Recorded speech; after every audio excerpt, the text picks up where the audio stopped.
Hello, friends. Do you have a moment so that we may discuss our Lord and Savior Minarchy? No, seriously, I'm just kidding. Hi, my name's Rick Robinson. I am the general manager of KLRNradio.com. We are probably the largest independent podcast network that you've never heard of. We have a little bit of everything, and by that, what I mean to tell you is we have news, pop culture, special events, conspiratainment, true crime, mental health shows, drama productions, and pretty much everything in between. So if you're looking for a new podcast home to grab a little bit of everything that you love all in one place, come check us out. You can find us on X under @KLRNradio. You can find us on our Rumble and our YouTube channels under the same names. You can also find us at KLRNradio.com and pretty much every podcast catcher known to man. So again, feel free to come check us out anytime you like at KLRNradio.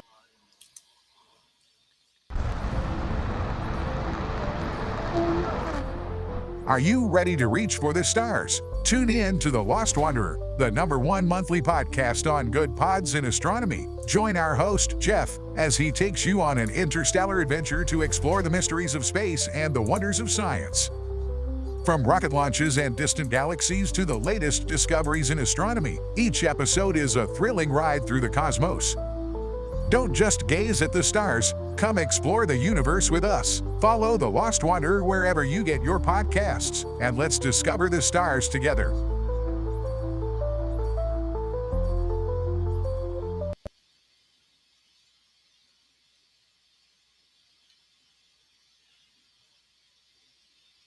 Not to be a backseat driver, but can you say for sure you got the best monthly payment possible on your auto loan?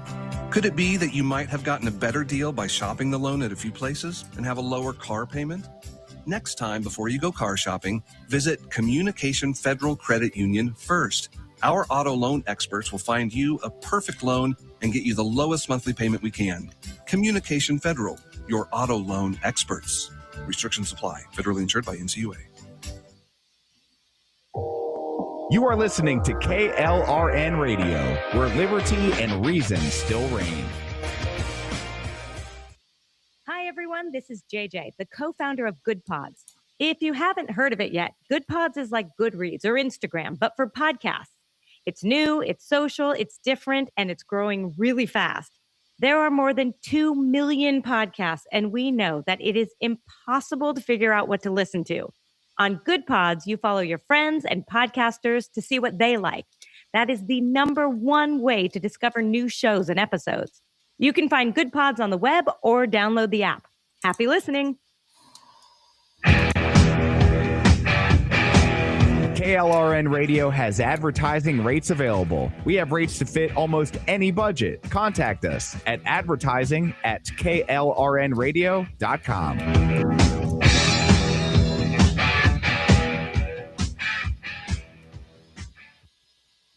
The following program contains coarse language and adult themes. Listener discretion is advised.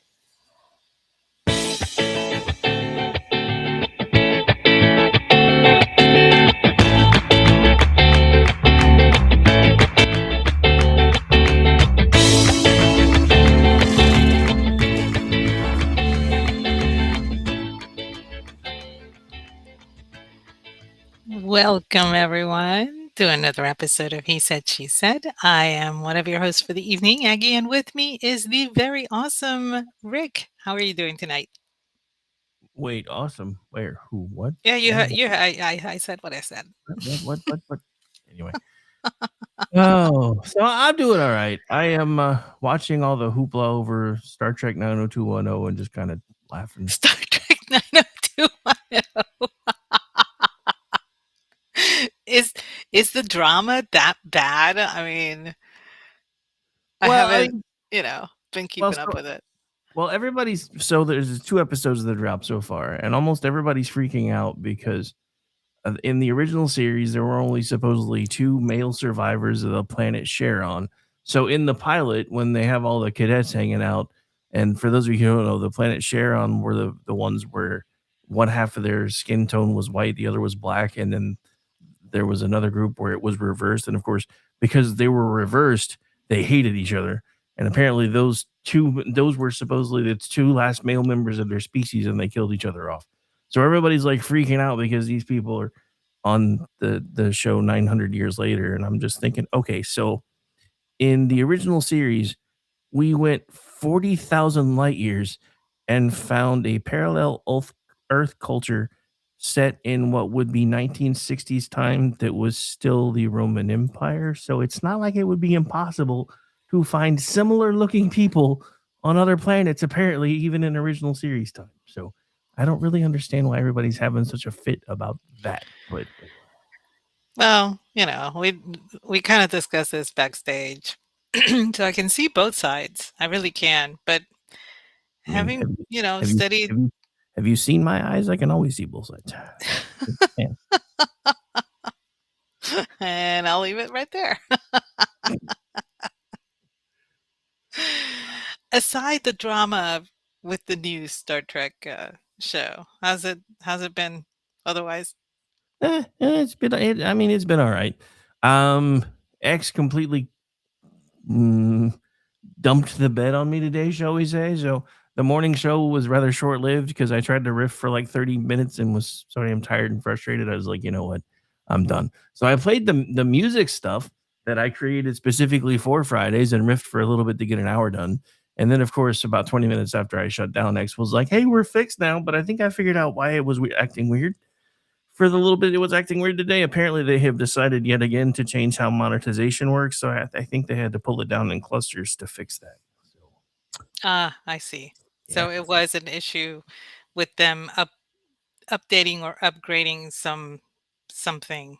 that is my theory because Okay.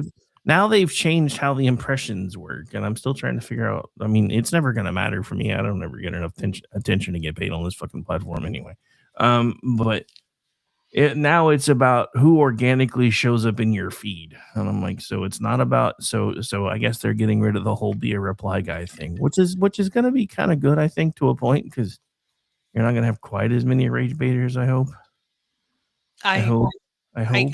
I cannot make head or tails of how they figure this out. So I'm just gonna keep floating along, doing whatever it is that I do. Good morning tweet. Hey, how you doing? Bye.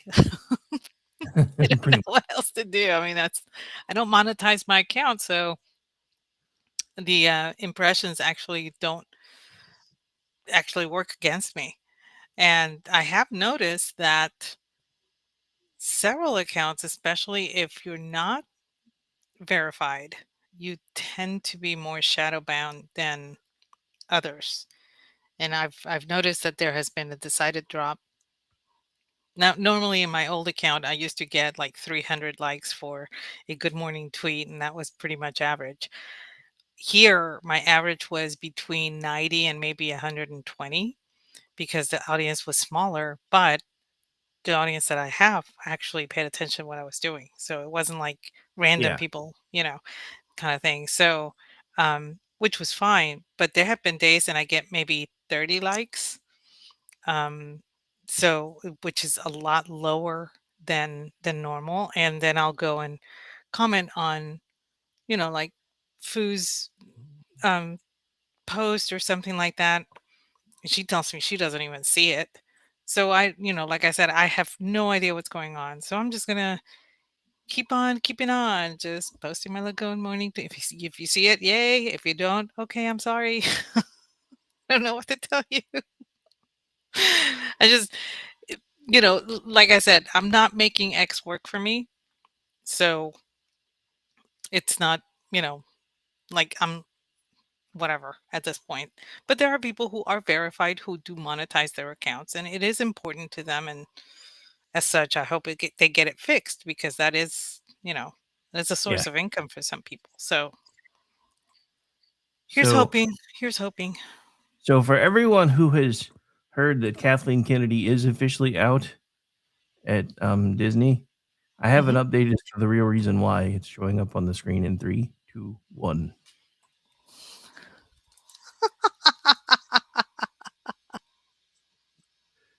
Real heroes, real heroes don't wear capes. Cartman got tired of the Kathleen Kennedy under his bed nightmares and took shit into his own hands. Yeah, it's pretty much.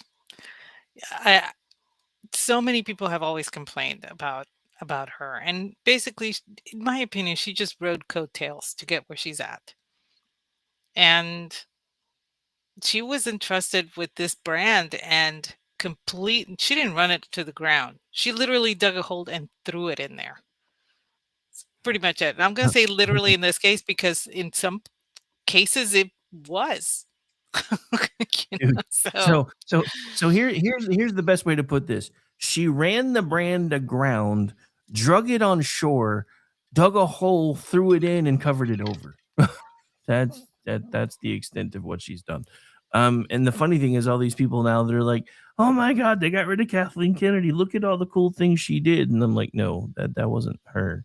She didn't do any of those things.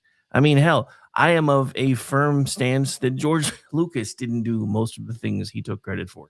I ascribe to Amish's theory about Star Wars. George Lucas found a man in an alley, killed him, and took a script, and it was episode 4.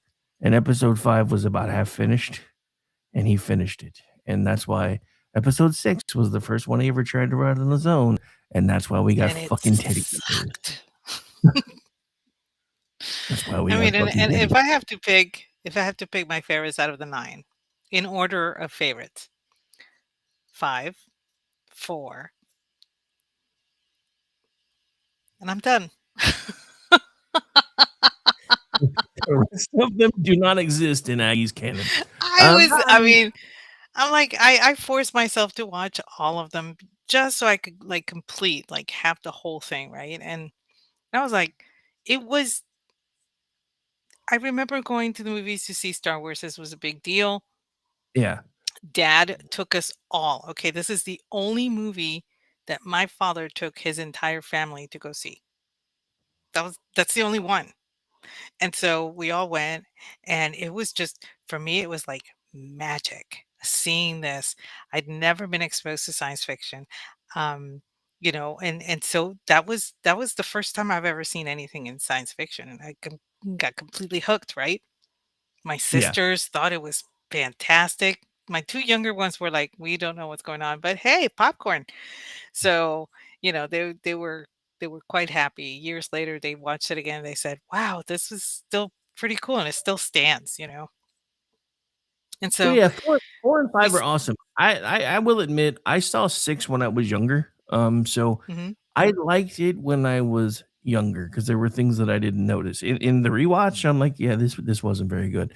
But that's kind of and then the prequels came out, and I was like, "Oh my god." But then the sequels to the originals came out, and I'm like, "Okay, so the prequels don't suck so bad now." And then it occurred to me the other day, I was like, because the one thing the prequels did right, dude, was they choreographed the hell out of their lightsaber sequences and everything else. So it really looked like the Jedi's knew what the fuck they were doing.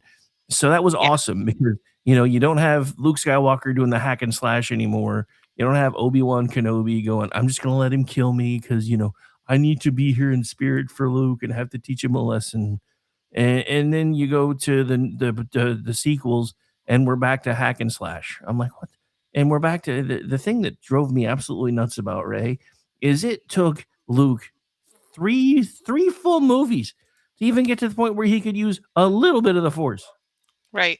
She came out like fucking Jedi Master. I'm like, what? Huh? What? What? It's not even- I felt like I know. I felt I like was a like, little "What?" like a little old lady posting stuff, watching her friend post things to her wall in her house, going, "That's not how this works. That's not how any of this works."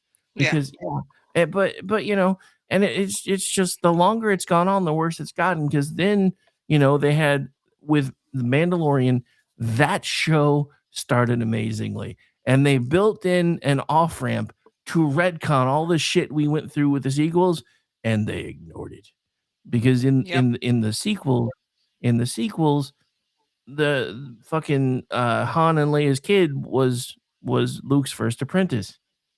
If he had taken Grogu, they could have started over and made everything else like this weird fever dream and actually saved Star Wars. And instead, Kathleen Kennedy not only ran it into the ground, she kept stomping it in the dick while it was there, just over. and over and over. And I'm like, what are you doing to my childhood, you psychotic bitch? Oh my God. I didn't realize I was Well, going to get heated about this topic, but here we she's are. she's gone. She's gone, so with that and she's wealthy beyond belief, so I'm not feeling any sorry for her. Yeah, well, But I do she'll wonder what they're gonna do with the brand now. karma's a bitch. She'll get hers.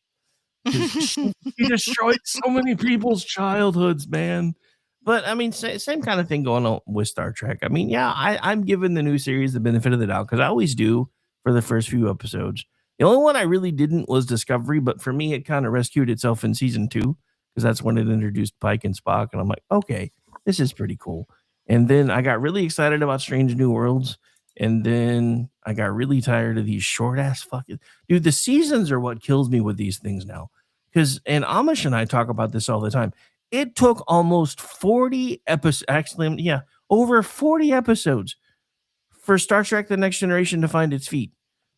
There were 26 episodes, I'm sorry, 52 episodes. There were 26 episodes a season back then. 26. The first 2 seasons were basically trash. I couldn't figure out who was the android for the first season, Picard or Data.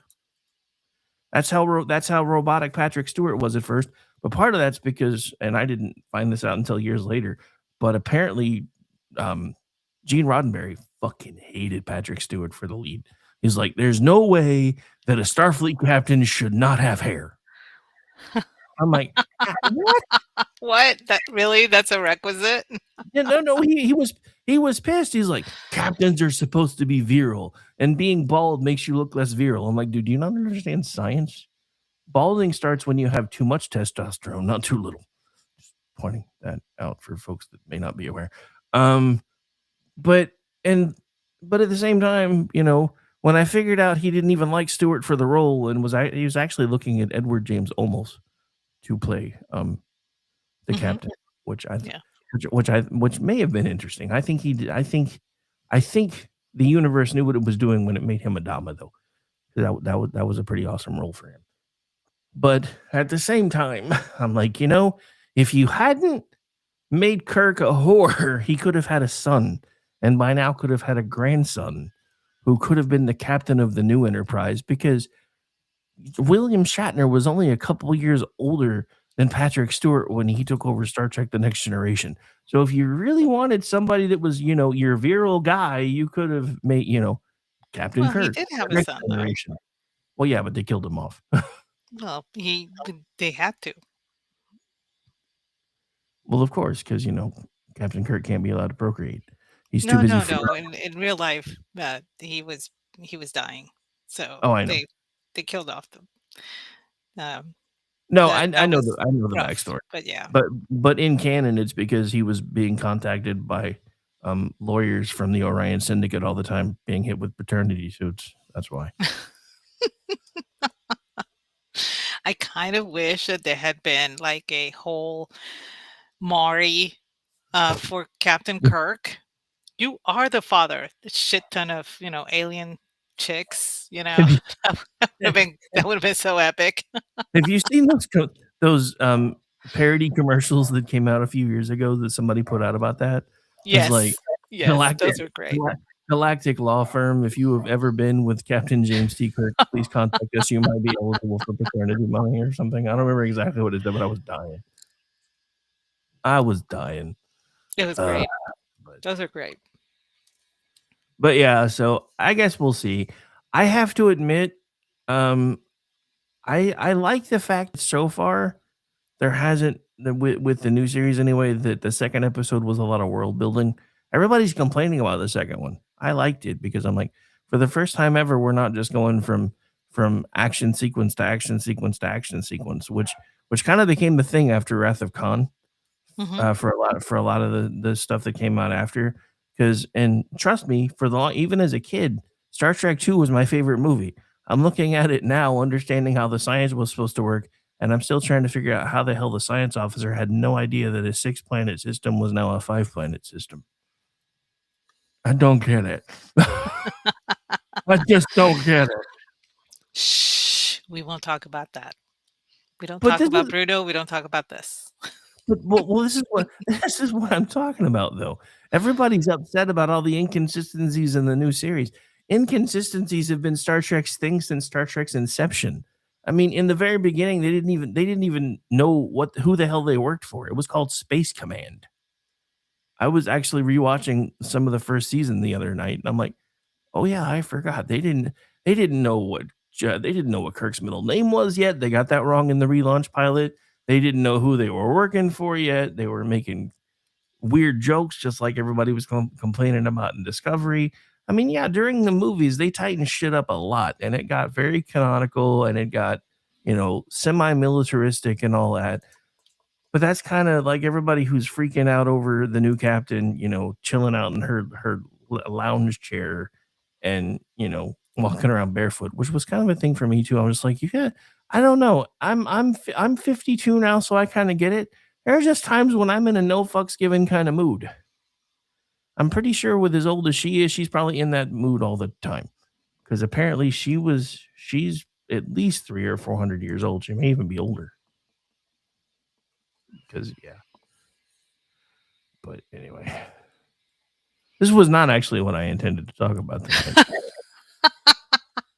I don't know. I see everybody complaining about it. I'm like, there are off-camera ways to explain most of this stuff. Like maybe this person is from They'll, another. you have your purists, you have your I can't believe they did this, and now you have a whole new, people that have never actually given Star Trek a chance. Maybe we'll tune in. Who knows? I mean, every single spin-off or incarnation of the Star Trek universe has actually broadened their, the people that are watching it, the audience. And the audience is usually different. So I remember when Next Generation came out, I was very excited with it. And then by season 2, I was very disappointed with it. And and I one of my sisters was like, "Why don't you like it? It's a really cool show." And I was like, "No, I know it's a cool show, and it's great. The science is cool and everything. I don't like the messages. They're actually going away from the original messages of Star Trek." And she was like, "The original Star Trek?" And I was like, "Yeah. There was an original Star Trek?" And I'm like, "Oh my god, that's right. You don't know." So my sister didn't know at the time. So after I introduced her to TOS, she was like, "Oh, I see why you have a problem with it." But she still liked it. Because that was her first introduction to the Star Trek universe. And then you have the people whose first introduction was, Deep Space Nine. And, you have your others that were, with Enterprise. And so it's bound to have its own unique audience, just like the other ones have. So, Yeah. I hope And it does well. I just yeah, I think mean, it's kind of I like the chick needs to learn how to be a captain, but whatever.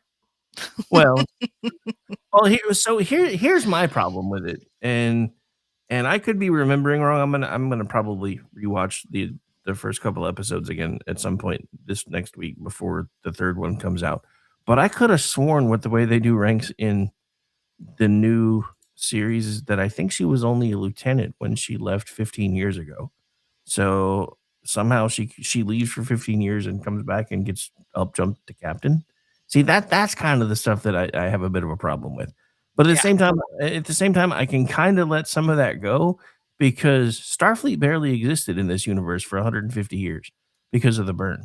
There were pockets of Starfleet, and in some cases, the captains were more like pirates. Like that, we found that out towards the end of Discovery when she took on a new first officer who was actually demoted from the captaincy and was about to be drummed out before she took him on as first officer. And it's because he was basically just an asshole because he had to be. So that's why all these idiosyncrasies that everybody's having a problem with. I'm like, you realize this isn't the time of Star Trek when everything was buttoned down tight and polished. This is them trying to find their feet again and Mhm. rebuild everything. So I don't know. I can give it a bit of leeway, but it's probably because I've watched the other series and the newer ones, and a lot of people haven't. Like Janelle Waz won't even watch them, and she's a huge She's a tracker. she makes She's a big tracker. she makes fun of me for watching them. She's like, I can't believe.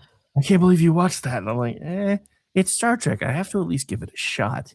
Yeah, I mean, exactly. It's like me and the whole issue with Star Wars when they started, coming out and with the new ones and I'm like I remember watching the first, you know, the very episode 1 and I'm watching it and I'm excited about it because I figure it's going to be like because they know what Star Wars is supposed to be, so they have a good foundation to make the foundation. yeah, And I was so disappointed in every single actor except for 2, Darth Maul and the mom. Those were the only 2 actors in the entire film that were not two-dimensional. All of them, the rest, even Qui-Gon, completely two-dimensional. And I'm like, God, but well, the costumes are nice. I just went from there. yeah.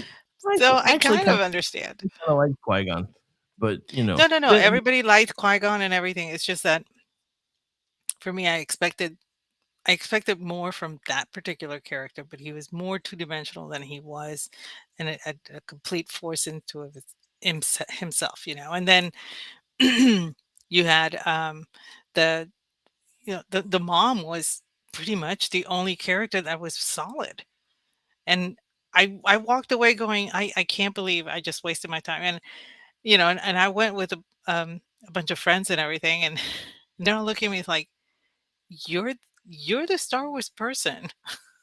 We were humoring you. You didn't like it? They all loved it. Again, because they were not they their expectations were very, very low.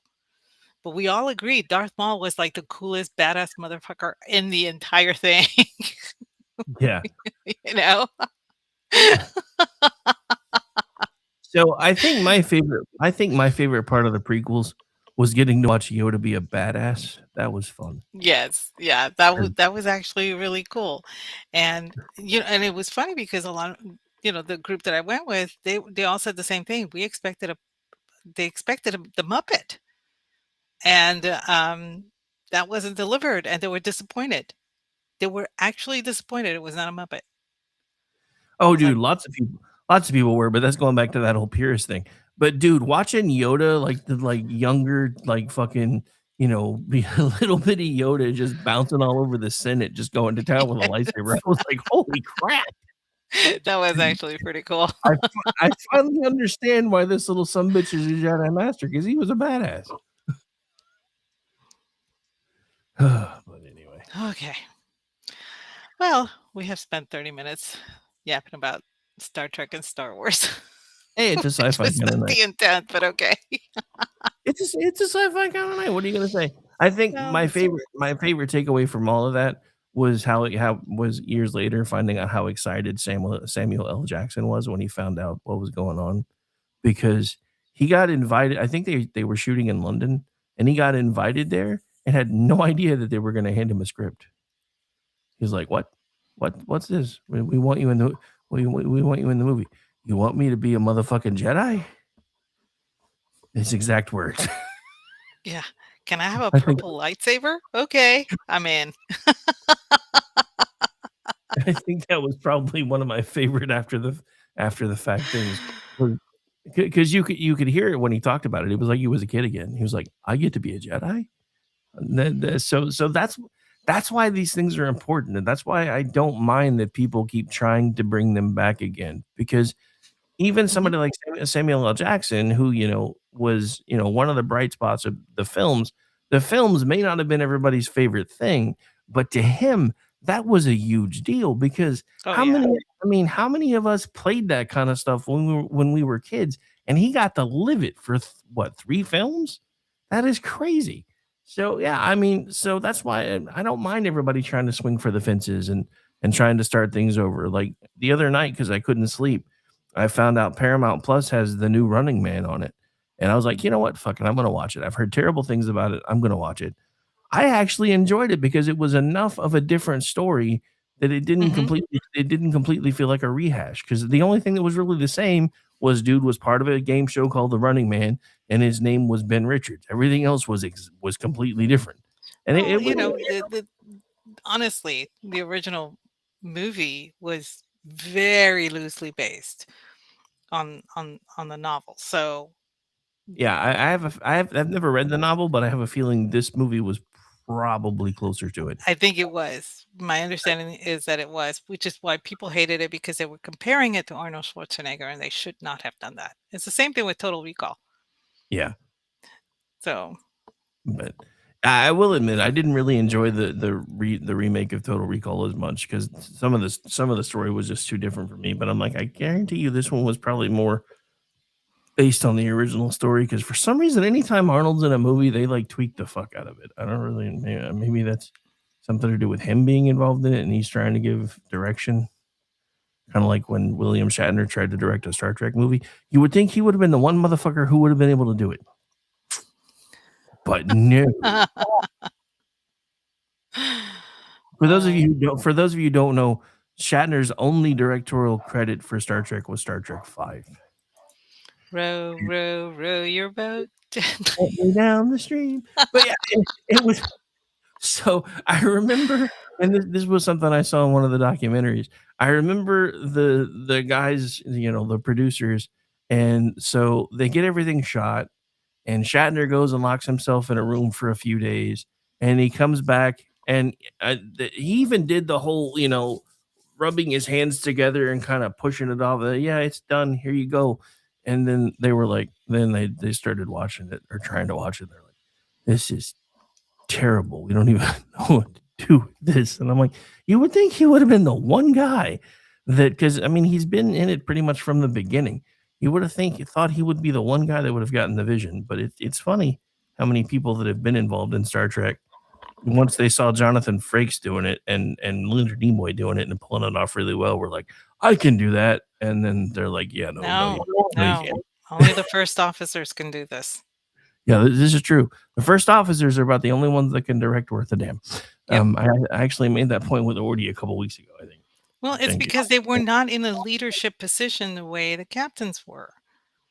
So they had a different take on, the bridge and everything that goes on everywhere. And I think that had a lot to do with it. The character that they portrayed is actually a second, it's a second, not a secondary character, but it's the second. So, they had a different perspective. And I think that helped when they went into their directorial debuts and henceforth from that point. But yeah, one of my, and everybody hates this episode, but one of my favorite episodes of Strange New Worlds was the Lower Decks crossover, where they brought in two of the characters in the live action, and then one of the characters who's hanging out in Pike's quarters sees his saddle, and he's like, Jonathan Frakes is directing this. I have to do this, and he completely ad-libs and goes over to the saddle and just yells Riker and throws his leg over like Frakes always did with the chairs. The entire crew lost their shit, including Frakes. Which nobody knows that at the time, the reason he always did that was because he had a severe back injury and those chairs were weird to sit in. So he would always come at him from behind and throw his leg over because it made it easier for him to be able to sit down in a fluid motion. But yeah, so Picard had the Picard maneuver, which unlike on the screen with the tractor beams was him tugging on the tunic, and then Riker throwing his leg over the chair became the Riker maneuver. But anyway, Aggie's like, can we please talk about something else now? Well, I mean, I know that our audience is pretty well versed on, we're geeking out. Admittedly, we're geeking out. So me more than you, because you're just sitting here going, brother man. I'm learning a lot, actually. But you're like, no. I gotta give props to M because that's probably one irritating thing about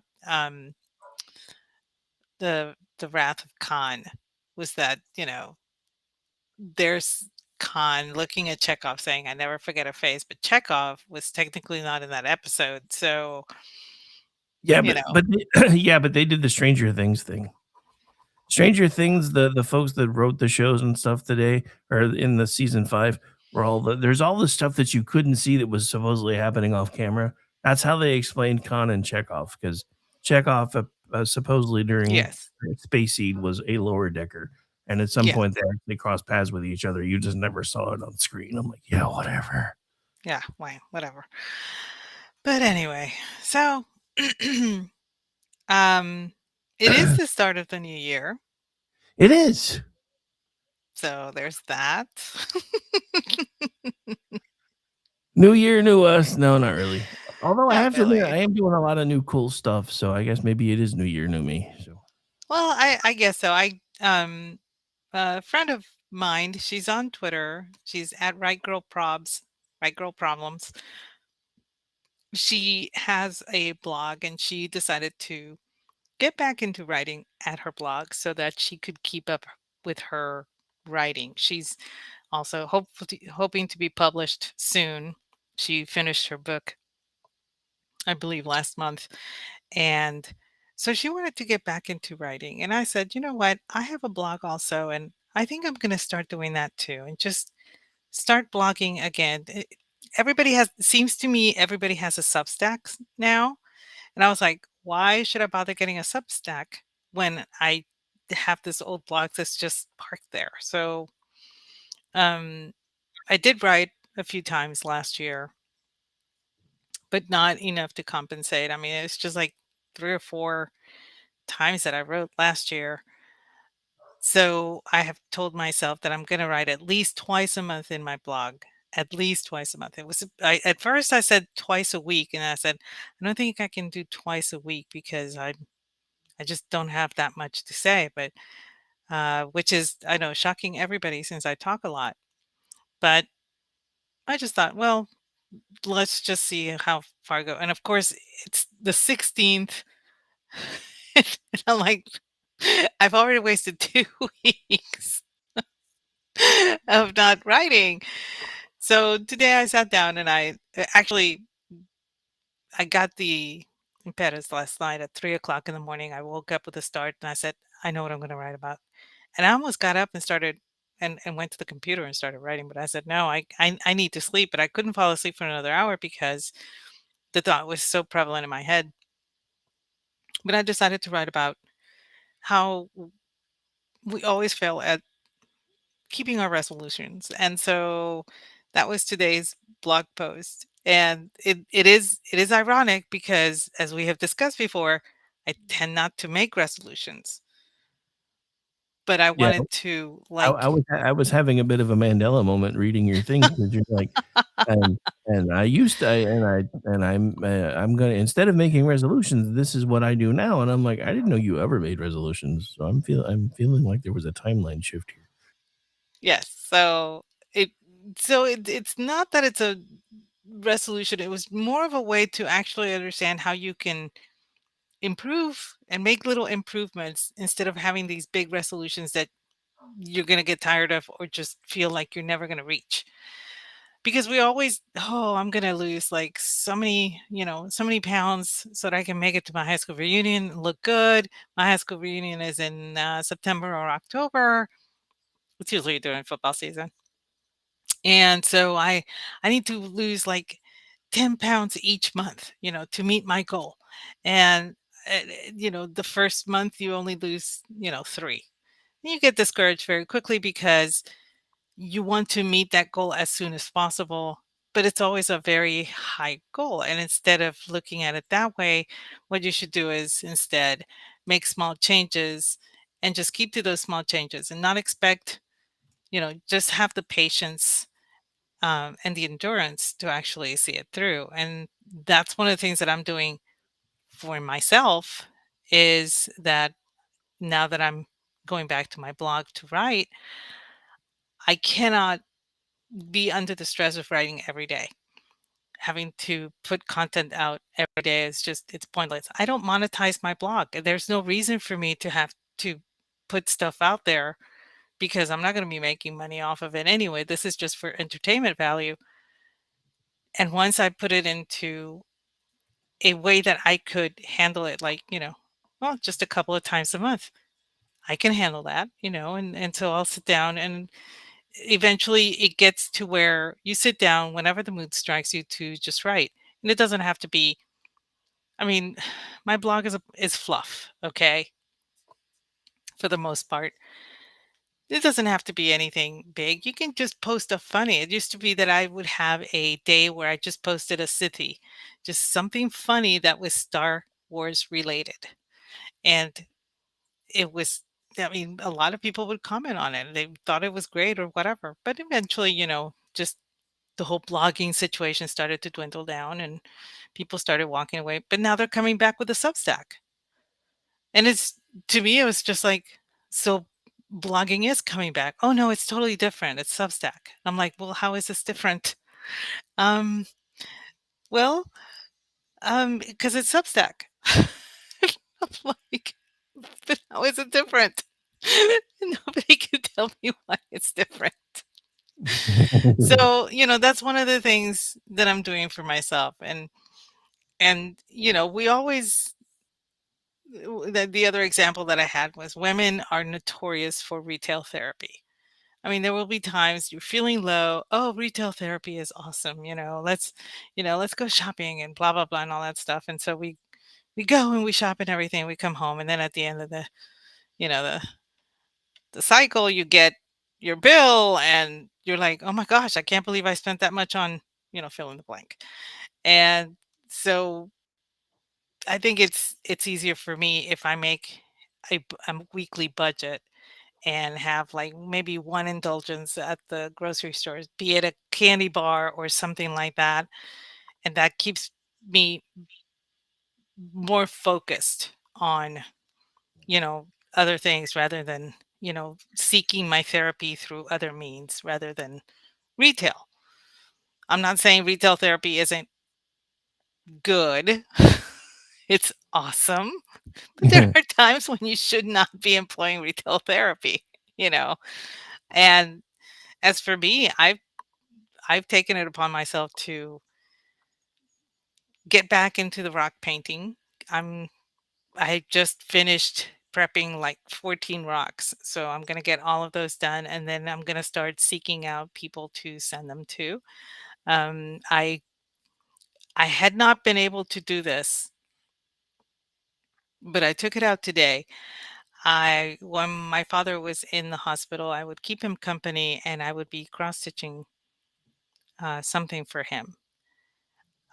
He passed away before I finished it, so I put it away, and I couldn't bring myself to pick up cross stitching after that. So it has been a few months since I I've done any needlework of any kind, but I took it out today, and I didn't actually take it out of the. I put all my projects, all the needles and the embroidery hoop and the floss and the everything goes into a little Ziploc bag so I don't lose anything. So I took it out and I put it where I normally sit to do my cross stitching, and I got to look at it today, and I think I'll be able to start back on it tomorrow. But that's something that I want to I want to get past and back into because it used to bring me a lot of joy. I was conflating it with a sad event in my life, and I have to break out of that. So I took it out, to look at it, and it it was okay. I managed to do that, right? Yeah. Um, Another thing that I've been doing a lot is knitting. I got into the whole finger knitting, you know, fever thing that's been going through social media. And let me tell you something, I've made a lot of those damn blankets and throws. Nice. I gave um I gave away 5 for Christmas, and everybody was like, "Wait, 6. Nope, 7. 7." And 8. Sorry. I keep it, oh, wait, and this one too. So I made 8 for Christmas, and everybody says the same thing. It's like, "Where has this been all my life?" And I'm like, "I'm glad you like it." It's like, "You don't understand. This is soft, and it's the perfect size, and it's so weighty, and it's just awesome, and it's so great, and blah, blah, blah." Because I'm using that chunky, um, yarn. So it's very fuzzy and everybody seems to like it. And I'm like, okay, I'll just keep doing this until people are sick and tired of seeing these things. And my husband walked in and it's like, so am I getting one? I'm like, yes, I'll make you one. So Nice. I did. I made him two actually. I made him a bed size one and a throw that he can use, when he's watching TV. And then I have friends that are coming to visit, and so I want to get theirs done as well so that they can take them with them. And I have two more that I need to make for my daughter and her husband. So it has been, and the thing is, I'll do house chores for like 2 or 3 hours, and then I'll be like, I got to do something fun, and I'll either do the rocks or I'll do the cross stitching or all this stuff. But what I have told myself is that I can only concentrate on one thing until that's finished and then move on to the next because I have too many projects just like all over the place. So I have to force myself. That's one of my pseudo resolutions is that I need to concentrate on one first before moving on to the next. And it makes me more organized. You know, I don't have I don't have a bunch of stuff laying around all over the place. So, just for the record, sometimes I hate how my mind works. You're what? Sometimes I hate how my mind works Why? because you said pseudo resolution, and in my Uh, head I heard studio. And God damn it! Uh, Do you remember when Phil Collins that the song had just come out and everything, and he was hosting Saturday Night Live, I vaguely remember that. and I he's having a haircut, right? And the barber is it's a foreigner or something, and he cuts himself and he starts saying studio, and Phil Collins, oh, that's it. And he starts writing it down. Oh yeah, yeah. It was like no better explanation as far as I'm concerned. I still don't know what that means. Yeah, I, s- me. I understand several languages. Still doesn't. Nope. Don't know. Dude, Doesn't mean anything in I don't know Polish. why, but I absolutely love Phil Collins as a kid. That my dad hated the fact that I got a Walkman for Christmas one year because and this is and for the record, this is when I was going through puberty. So at that point, I could not carry a tune in a bucket and still had no idea how much louder it was when I went for the people that did not have the headphones on. My dad was not happy. I thought Phil Collins was one of the few artists when we were, back in the 80s that could poke fun of himself, and he showed it in the videos that he did. Um, what was the like Billy? Don't you lose my number? That one, Yeah. Yep. and he was trying to hire people to direct his video for this song, and they were ripping off other videos. So he was like the police and all of these other videos, they just make fun of them. It was such a great video. It was such a great take. But he absolutely had no problem doing that. I actually like that about him. I have you seen him lately? I have He's not not, no. he's not doing very well.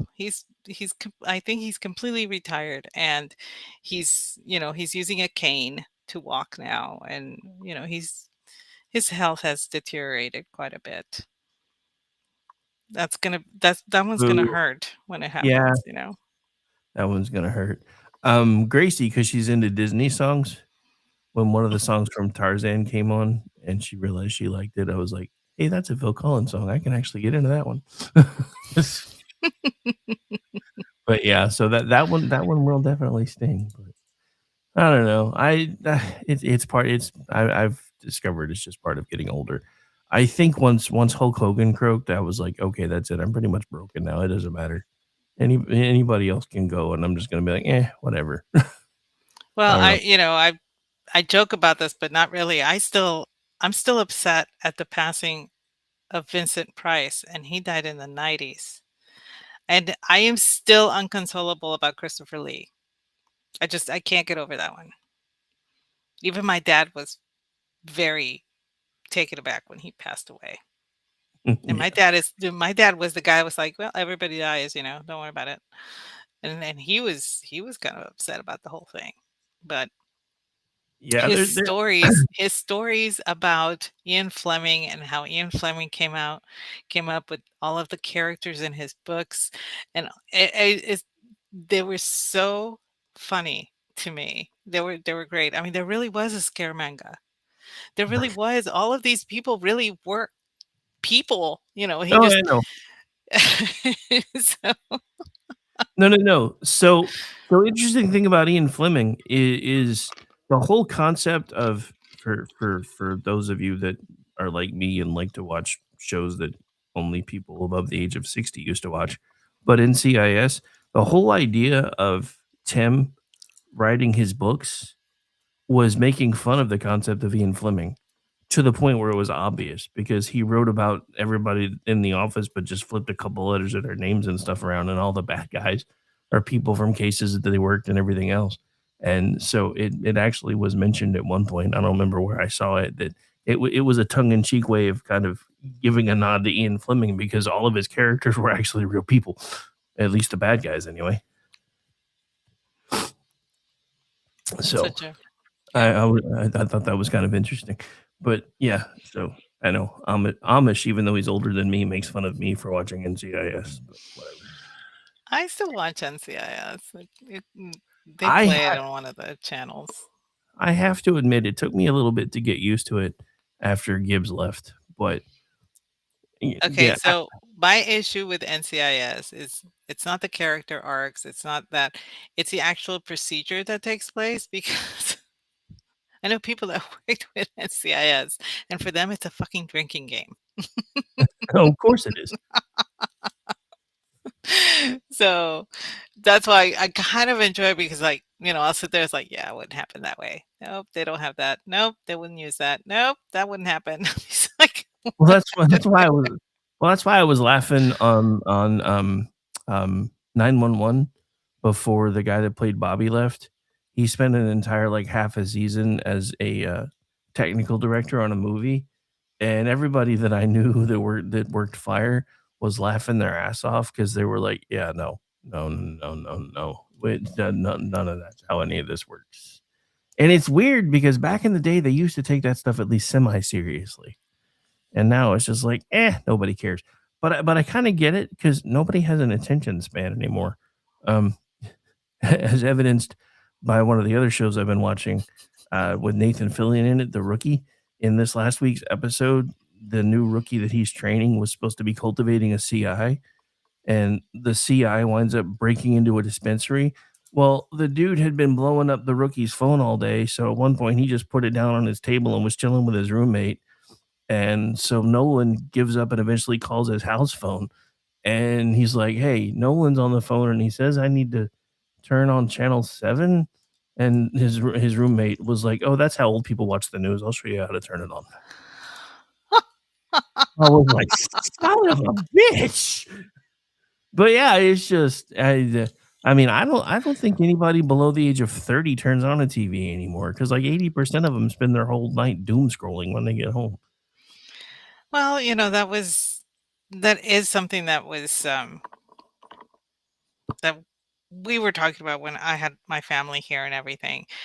Um, Christmas Day, we have a tradition. There's no TV except for one thing. We gotta watch It's a Wonderful Life at least once. Well, I was gonna get stuck in the kitchen for like 8 hours cooking. So the deal was that we were gonna watch it after I had cleaned the kitchen, after we had eaten and all that stuff. And so they were perfectly fine with it. Um, my daughter's fiance asked, is this something that you guys that you guys have always done? And my daughter replied, no. It's just something that mom started doing lately because we're always on our phones or tablets or anything like that. And so this is one day when she doesn't want us to do that. That's fair. That's fair. Dun, dun, But dun, dun. when when they come up to visit, it's funny because they'll be on their phones and everything for like maybe 20 minutes, and then they'll put their phones down and will be incentivized to actually go outside and do stuff outside because we have fishing here. The back deck is really nice and everything. There's numerous places you can take your dog walking, whatever. So it doesn't last very long, and I think it has helped wean them a little bit from being on their phone and stuff. But Yeah. I can see the attraction to being on social media. I certainly see it because I'm on X. I'm on, I have the Book of Faces, and that one is mostly for family. Yes, mostly for my Puerto Rican family, I should add, but also for my high school. So I'm not very active there, but I do go there to see what everybody else is doing, catch up on all the telenovelas in my family, that kind of thing. Um, but as of late, I have been like, I will put music on while I'm working in the house. I'll put music on if I'm knitting a throw, if I'm, painting or whatever. It has been nice to actually unplug myself. And like today, um, with X being out, I didn't notice until people texted me to ask me, "Is X down for you?" And I was like, "Oh, is it? I don't know. I wasn't on this morning. I just sent out my tweet. I said hi, and then I was gone." And sometimes people are like very surprised that I'm not there all the time. And I'm like, well, I got stuff to do. I cannot be here all the time. And unplugging is not a bad idea. You should actually, that would be a good pseudo resolution to make is like, hey, if I'm on the phone for 20 minutes scrolling, I'm going to take a 20-minute break and do something else and, balance your time that way. But you're right. Well, Most people don't watch TV anymore. no, I mean, well, even the people that watch, streaming stuff, they're usually watching it on their phone. The last time I went to a birthday party for one of my oldest grandsons, they were all just sitting around the table watching Netflix on their phones, and I'm like, why are we getting together for a birthday lunch if nobody's paying attention to anybody? I don't understand. I'm paying money to eat at a restaurant to be ignored by the people that I came to see. And then I realized, like, oh, holy shit, I am old and cranky now. Get off my lawn, you bastards. But no, it's just, I don't know. Maybe it's because I do spend a lot of my time alone now.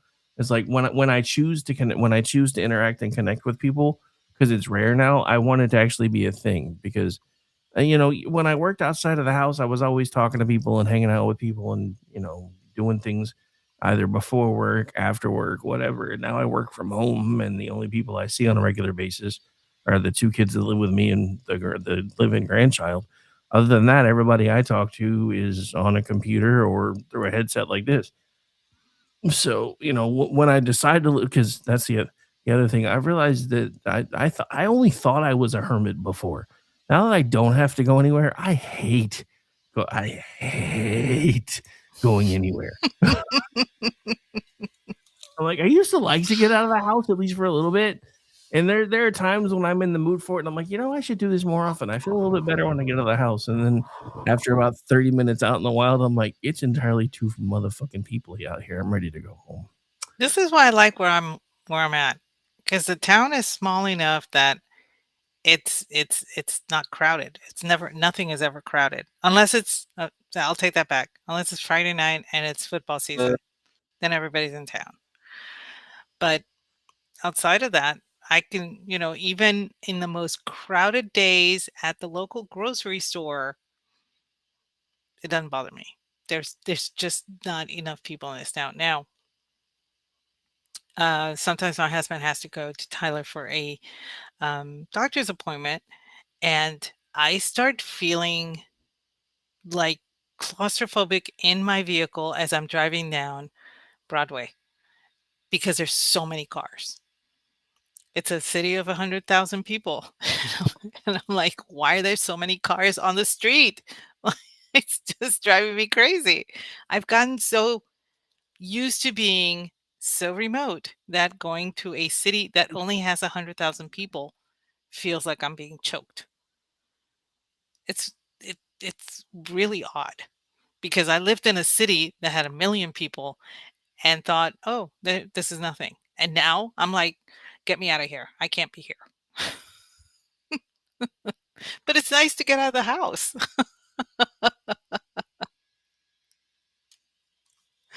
I just don't wanna most of the time dealing with people, it's okay. Most of the time. Can you hear me now? Okay, there we go. Yes, I can Sorry, hear you. I don't know what happened. I'm glad you were still on because for some reason my board forced a software update while we were live, and it's taken me like 2 minutes to get it back to working again. I'm like, I don't know what the hell just happened. All of a sudden, I get a beep in my ear, and I look down, and I'm trying to figure out what it was, and I'm like, "Oh, software update, board restarting." I'm like, "In the middle of a fucking show?" Anyway, sorry. I've been watching that Carter dude on Facebook Reels way too much lately because, yeah, I don't I don't Who's I can't who is can't that?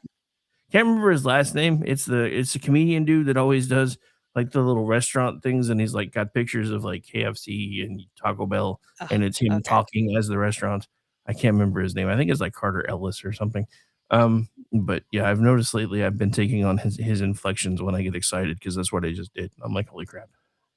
I I don't know if you saw, but there's a gentleman who has taken it upon himself to start reading on, and he records himself reading, and some people were actually making fun of him, and I'm like, he's trying to improve his vocabulary, he's trying to learn and all that stuff, and people are making fun of this, and I was That's because people are assholes.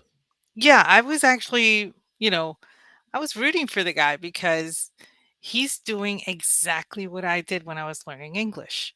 If I didn't know a word, I would go ask my dad, who would throw the, Larousse at me or the Webster's or whatever dictionary was handy. We had an entire in the in our bookshelves, one row was just dictionaries, and he would just take one down and throw it at me and say, "Look it up." And I would have to compare the words and look it up and everything. And then I have to figure out how to read what was under that word. Okay. Because I'm literally learning English right now. Okay, so I'm gonna put this on the screen real quick because I'm trying to figure out if I should be really nervous because the second you said this popped up on my screen. Is this who you're talking about? Because if so, I'm gonna freak the fuck out. Yes. That's the gentleman. That's the Okay. guy who's actually learning to, he's trying to better himself. And things Okay. like this should be So encouraged. so shit like this is only supposed to happen on my phone. I didn't know my desktop was listening to me too. But Oh, apparently, no. the guy had posted it was like, "Oh, he's looking up words now, and and does a crying emoji," and I'm like, "That's literally how we learned our vocabulary. That's the step we take. You look things up in the dictionary, and it's almost like people have forgotten how you learn and how you read." And I'm not like I said, Right Girl Problems wrote a blog post on her blog today, and hers was about AI and creativity, and I totally agree with her. I do not like AI has is a tool, and you can use it to be creative, but if you use it for all of your creativity, it's going to sap your creativity and you're just going to be, an NPC at this point. So this is a guy that wants to do things the way things should be done. And he is reading. He is actually investing time to learn how to pronounce words, how to learn the definitions of these words, how to put, the syntax, everything. He's actually taken it upon himself to be more learned, and people are making fun of him. It's for me, that's just a sad commentary in our culture, because Well, it used to be that this was, oh, you're trying to learn to read. This is great. You encourage it. Remember, reading is fundamental. oh yeah. You remember all of, almost former First Lady Laura Bush. That was her thing because she was a librarian, and she was, that was her project, was literacy. It is an extremely important thing now, because so many people in, in their 20s and 30s still don't know how to read. Well, I was gonna say most of these people that are making fun of this kid for, trying to learn how to read better probably don't have the first clue on how to read. I will say this, one of the things, that I think is true when it comes to artificial intelligence, I think it depends on your learning type. Because if you're using it to cut corners, then eventually you're just gonna get super lazy and your brain's gonna turn to mush. As for me, I'm an autodidact, so I always learn better by teaching myself how to do things, and I've always been that way. Partly it's because my dad, when I was a kid, was like had zero patience for anything. Like used to, if you don't hold that flashlight just right, I'm gonna beat your ass. Yeah, so I just would usually go off and start trying to figure out how to do things on my own. So for me, AI has actually sparked my creativity to the point where I've sent my dad a couple of the songs that I've used AI to help me craft with lyrics that I've kind of had scraps and notes and riffs and everything, and he's like, "Wait, you did this?" I said, "Yeah, with AI." I said, "It's my lyrics, it's some of my runs that I've done on a keyboard before that I've translated into guitar lyrics using the AI stuff." And he's like, "Dude, this is amazing. I didn't even know you could do this kind of stuff." I said, "I didn't either till I sat down and did it." But, But I mean, what, like I said, you're using it as a tool. You're not letting it do the work for you. You give it the lyrics, you already had riffs and stuff like that, and the AI helps you put it together. That I can understand. What I don't understand is how the kids will go to school, they get something for an essay, they come home, they put it through AI, they print it out, and they turn it in. I'm like, that's not learning. That is not learning at all. So yeah. Well, it that's drives me crazy. Well, I mean, and yeah, that's part of it. With great, and not to quote a comic book line, but with great power comes great responsibility. AI can be a hell of a tool, but it can also be something that allows you to cheat in ways that we thought weren't possible before. And I mean, I saw a teacher quit because she got like on. She's a millennial teacher. She had a meltdown on camera because her kids kept turning in AI shit for homework, and she's like, "That's it. I'm done. These kids don't want to learn. I've wasted my entire life trying to learn how to become a teacher. I'm gonna go fucking be a bartender or something." I was like, "Oh my god." And I'm like, I really hope she's just being facetious, but I don't think she was. No, I can tell you right now, my daughter's fiance is um is an administrator for teachers. So basically, he helps teachers put up their, do their curriculums, do all this stuff and everything. The biggest issue that the teachers now have is AI. How do they get the kids to stop using it? I'm like, well, the only way you can get them to stop using it is to start hiding traps in the AI prompts. In all of the essays. Well, the teachers don't want to take the time to do that. Then they're going to have to deal with kids cheating with AI. And, he says, I've tried reasoning with the teachers. Some of the teachers are like, I don't want to do that because that takes too much time. And I'm like, it doesn't take time to put traps in your prompt. It doesn't. I I know several professors that do that every single week that they have to, you know, go to in college, admittedly, but they can do it. So can you. You're not giving an essay to each student every day. And um, so he suggested it, and some teachers, agreed.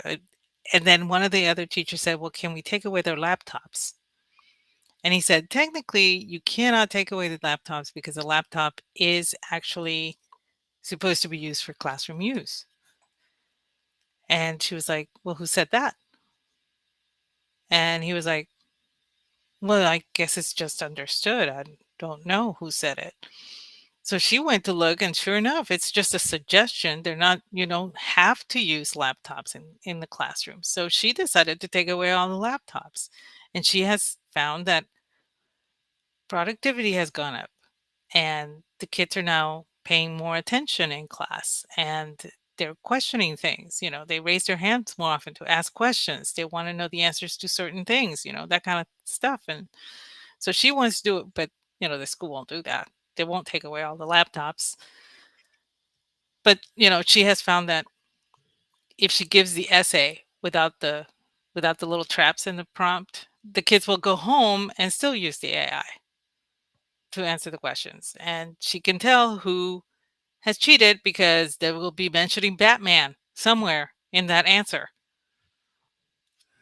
And Nice. so he said that basically the best thing for you to do is put the traps in the questions. Let the students know not to do this because you will be able to tell. Yeah. And you know, That's when I would have them read their reports on up in front of the class so they could get to the part where, the trap's in there and all of a sudden you've got some kid dropping into the I am Batman. Yeah, you got it F, bitch.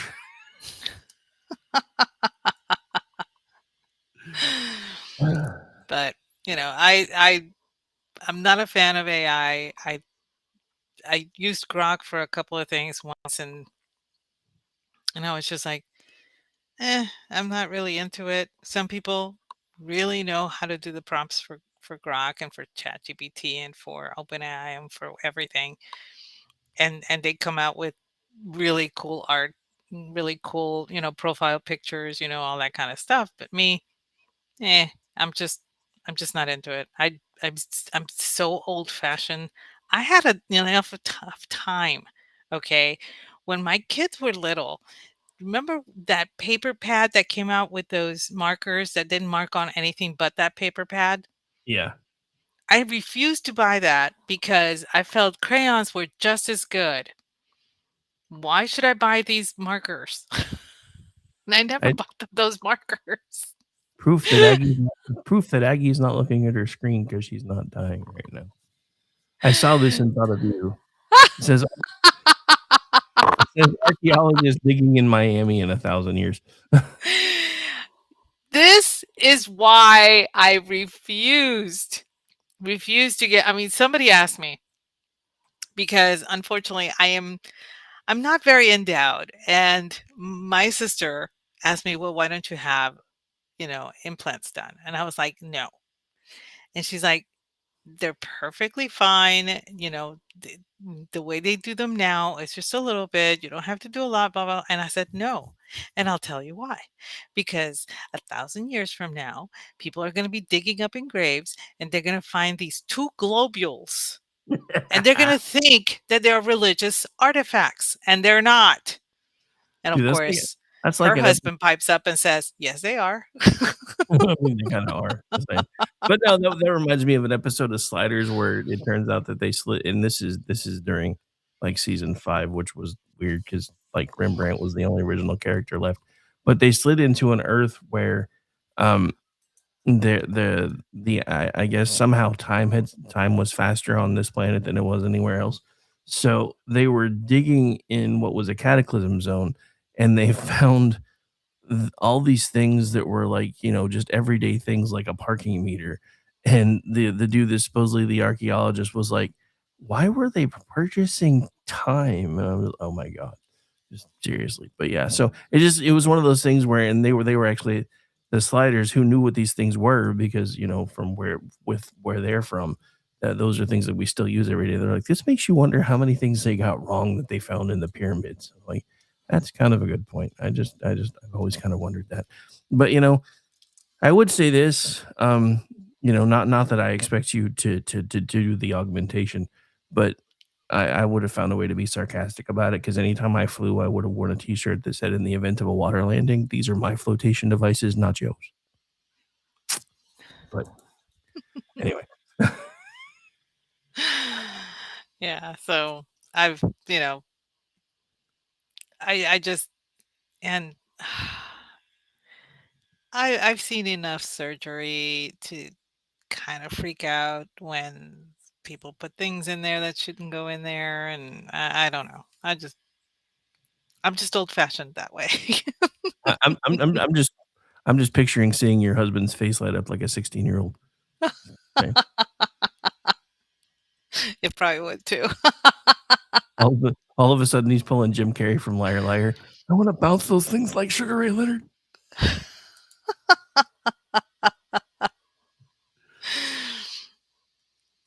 Oh, Oh man. But yeah, it was yeah, let's just skip that. Don't want to but talk yeah, about I it. mean, back to AI for a second, Mhm. because talking about resolutions and stuff. One of the things that I have always wanted to do, and it's again one of these things where I have hundreds of pages of scraps of ideas that I've had for short stories and books and everything else, and my ADHD brain steps in and says, "Oh, look, squirrel, let's go do something else." But so I've always wanted to write books. So I realized when I sat down and started figuring out how to put Gracie's book together that AI can help me take these little scraps of ideas that I have and actually turn them into books.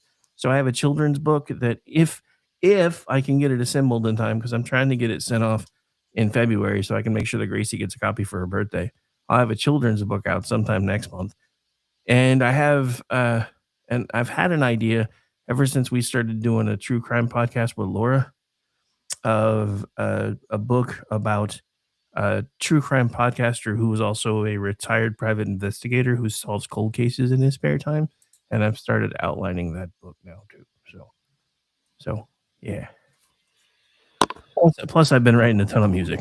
I have one single out that's dropped already, and I've got 3 more coming out in the next 3 weeks, and I've already written 2 more. So Well, that's going back to the what we were talking about. That's kind of a resolution that you have been keeping up with, but you're not under the whole pressure type of thing that you have to do this, by a certain point to achieve a well, certain thing. You're well, doing it so as you go along. So for me, I kind of gave up on the whole resolution thing too. It's just one of those things of I now have loose like signposts of where I want to be, by Mhm. the end of the year. So that way, if I don't get there, I'm not beating myself up. But it's just like Amy Curtis sat down and wrote an entire political book while I've been having a nervous breakdown.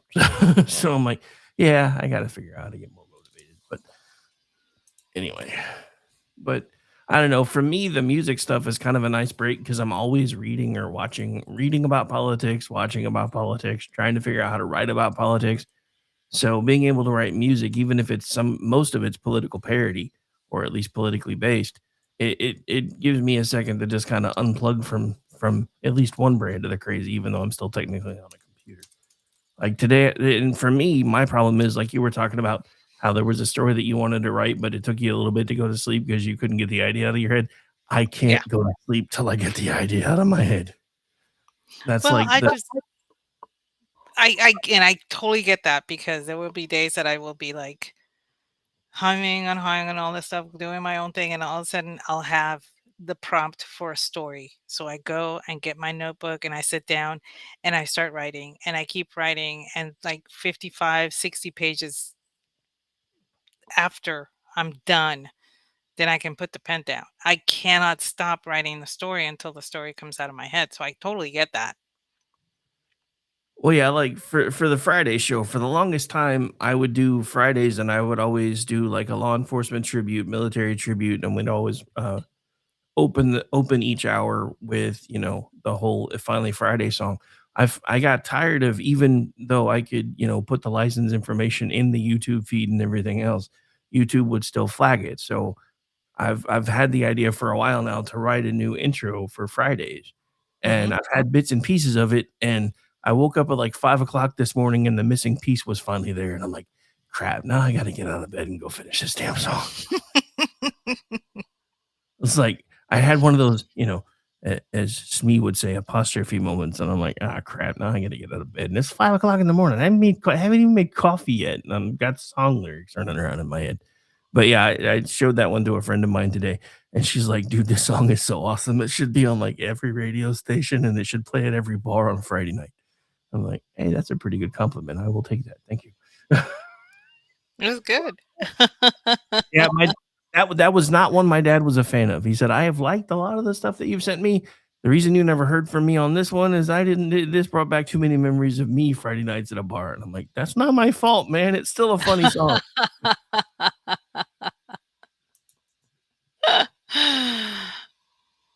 Still a funny song. But yeah. So the first song I ever wrote on my own and then fed some of the different riff ideas I had into AI was Freedom Isn't Free. That one's been out now for I think almost 3 weeks. And then We Ain't Changed drops tomorrow. And then I flipped one around. The Forged in Fire actually drops, I think, next Wednesday, and then the full first responder tribute drops the following Wednesday. And now I'm trying to figure out what I'm gonna do with some of these other ones because some of them don't fit the flavor of what I've been releasing. So I'm like, I think this one may not drop yet. And I'm kind of sad about that. Hmm. But then again, I did listen to The Who yesterday, and I'm like, dude, they do like 5 genres in one song, so I'm not sure why I'm worried about having 5 genres on one album if I put it out eventually. So I don't know. Like Teenage Wasteland was like all over the place. I don't think that it's a you don't have to have a theme for your album, you know? I'm like a perfectionist like that though. I'm like I really like the albums that are kind of all over the place, but then again, Yeah. like where so to me it's not necessarily a theme, but at least mostly the same flavor of music. Because if I buy an album for a group and I go from like heavy songs to oh my god, what the hell is this? Sometimes I'm like, So I don't know. I haven't decided yet. It'll be a while before I actually put out a full album anyway, because it requires extra mastering, and I don't want to mess with that yet. Because there's extra mastering, and you got to make sure there's not too much space between the tracks, and there's all kinds of things you got to do that are different when you do singles. So that I probably won't mess with until later anyway. But Well, I don't know. I think you should keep on keeping on and just as you get the inspiration, let it blossom. hey, But, you know, keep on keeping on. Way to bring back a '60s slogan there, Aggie.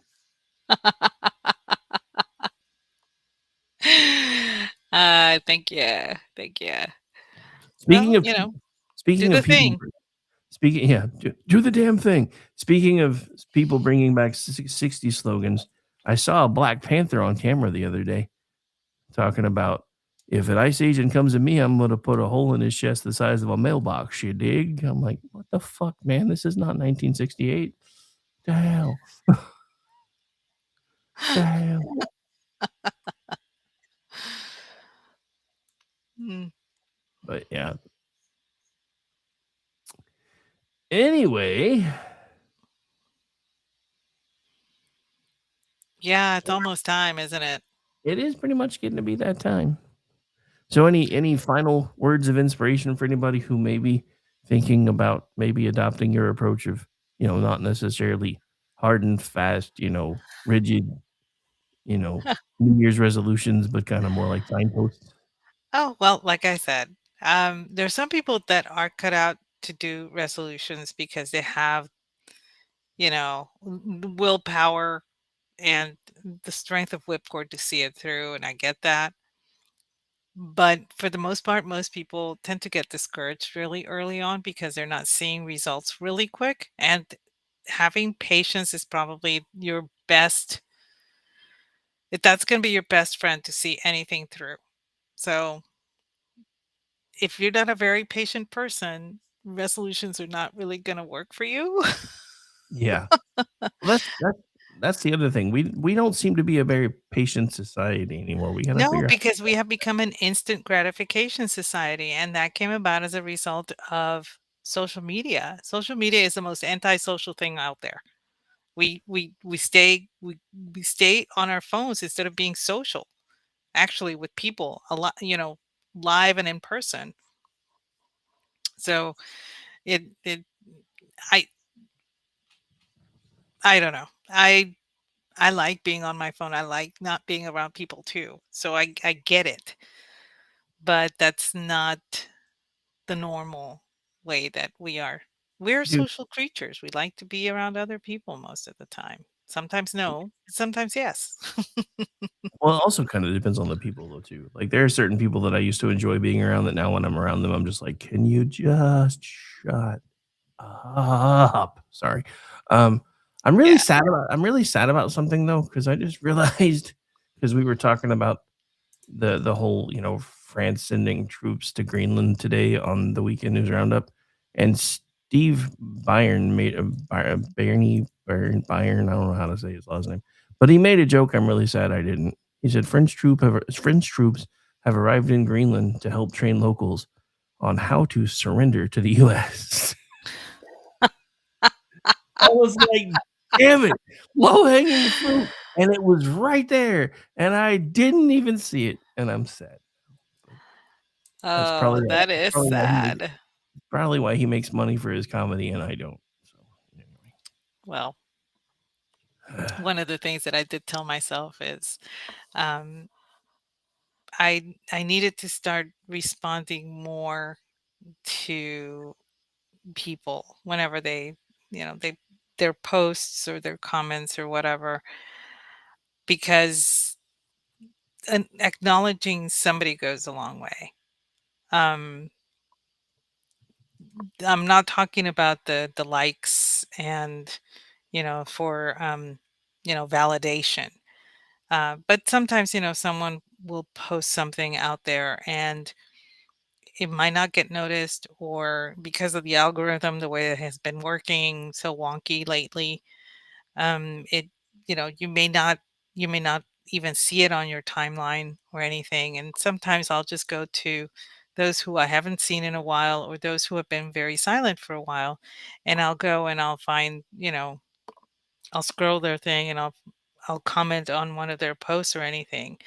And I had you know I have silent what I call silent friends, and those are friends that for some reason we just don't speak to each other anymore. We haven't been in communication with each other. We didn't dissolve a friendship or anything like that. It's just that we drifted apart or for whatever reason. And so those I've been seeking out more often to let them know that, yeah, they're being acknowledged. Yes, they have worth. Yes, your opinion matters to me, you know, things of that nature. Or if their opinion is wrong, I will let them know too. I mean, but in those cases, and I did that a couple of times over on the Book of Faces, and I received a really sweet message from a friend of mine that I hadn't talked to her in like 5 years, but she was still on my friends list and I was still on hers and everything. And she was like, "It's amazing. I haven't talked to you in so long. Thanks so much for like popping in to say hi and all that stuff." And I said, "Let me know." And she asked me, "Let me know next time you come down to the valley. I would love to get together, have coffee or something." And I was like, "That sounds cool. Next time I go to see mom, I'll be looking her up, and seeing what's going on." But that's something that I'm taking upon myself. And that's, in a way, that's why the whole rock thing started. I wanted to acknowledge people that had been, that needed cheering up, or that needed to be told that they are special in some way. And thus the rock thing was born. And from that I got my Christmas list, and thus the Christmas card thing was born. And and it goes from there, and it keeps growing and growing. And that's what I wanted to do. Wanted to keep growing and growing. And just little things like that, like just acknowledging somebody's post, just going over there and saying hi and everything, or just going to their timeline and posting, "Hey, haven't seen you in a while, what's up?" and everything. I think there've been some losses lately that have come to light in the X universe that we're all in. And One of them that hit me hard was Bay Area housefrau, to find out that she had passed away. And if you guys follow Niederman's Dead Horse, she is going to be going into the Mayo Clinic because she is suffering from heart failure. So please pray she that she does get a heart donor soon. So she's had to deal with that, and she was kind enough to put out, um, the information today about what was going on. So things of that nature. It's like I have another friend who told me not long ago that he doesn't think that he's going to be around for much longer, and would I be kind enough to, you know, help him with, executing certain letters to friends and everything. And I was like, I, of course, So that's another person that I want to be more present so that they know that, you know, that they're being thought about.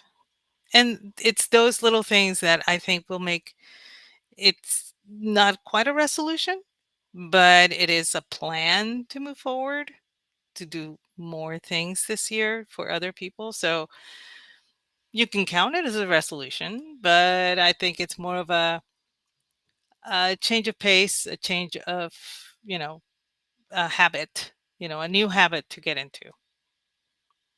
So, Yeah. Well, I mean, that's just it. I think resolutions need to be renamed. I mean, the liberals do this all the time. We need to figure out a way to work in, that it's more of a habit change than a resolution. Because then I think people would be more patient if they realize that, it takes a while to change habits. it does. So, you know. All right. So, anyway.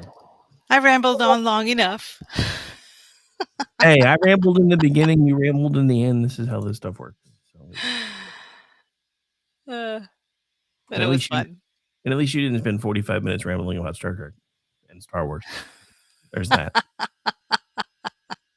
But hey, I was proud of my Cartman meme, and actually I found a site I can use to make a video, so I think I'm actually about to turn that into a video probably sometime tomorrow and see if I can get it to blow up on TikTok or something. So anyway, so where can folks find you? Because at this point, I really do have to step away for a minute. There are things I need to do that can't happen while I'm in the studio. If you get my meaning, Mr. Photo. Okay.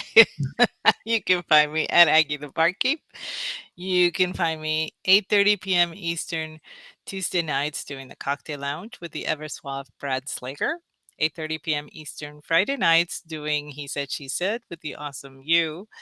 The second Wednesday of every month, the guys get together for Toxic Masculinity at 8 p.m. Eastern, and we usually host a Babe of the Month. Look for one to start appearing again, and I bring the drink of the evening. And Jeff and I now do Spirited Books on the first Monday of every month. That's also at 8:30 p.m. Eastern, and that's a book um, um, show. Podcast. Thank you. I kept wanting to say blog. I'm like, it's not a blog. Book podcast where we, review books that either we have either outside of our comfort zone or heard about or reviewing back again. You mean like Chupacabra Erotica? I hate that book. I deleted it from my Kindle. Nice. I did. It's gone. If I could have burned my Kindle, I would have.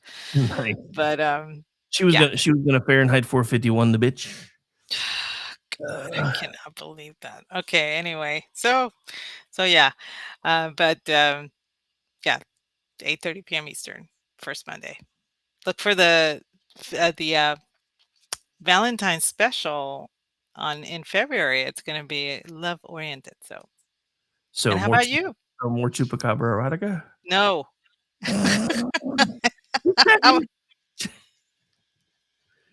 Nope. Or do you got to sneak you some Bigfoot porn for Valentine's Day? You think you're joking, but there's that shit exists, and I Oh, want no I part know of it it. exists. Amish weirded Sam out one of the first times he guessed it on Fubar talking about it. And he was like, "That's not a thing," and then he showed her that it was after the show. So yeah. Anyway, but yeah, for the first time in forever, I actually don't have any live radio work tomorrow, so I plan on getting caught up on some archives. And if X can go 5 minutes without shitting the bed, actually trying to put out some written content for the first time in forever. Now we'll see if that actually happens. Either way. Yay! So, because yeah, every time I think I have 5 minutes to do something, somebody else is like, "Hey, I need you over here. Can you?" Some bitch. But anyway, hope everybody enjoys the rest of your Friday night. Thank you so much for hanging out with us. Numbers were a little low, but I think that's because X was broken for half the day. So I think a lot of people still haven't come back on it yet. So I don't know. Anyway, Yeah, it was pretty good. We broke 200, so that's not bad. I remember we were happy about that. Now I'm like, we usually get at least 4. Anyway, bye everybody. Thanks, Aggie. Bye-bye. It was fun. Good night.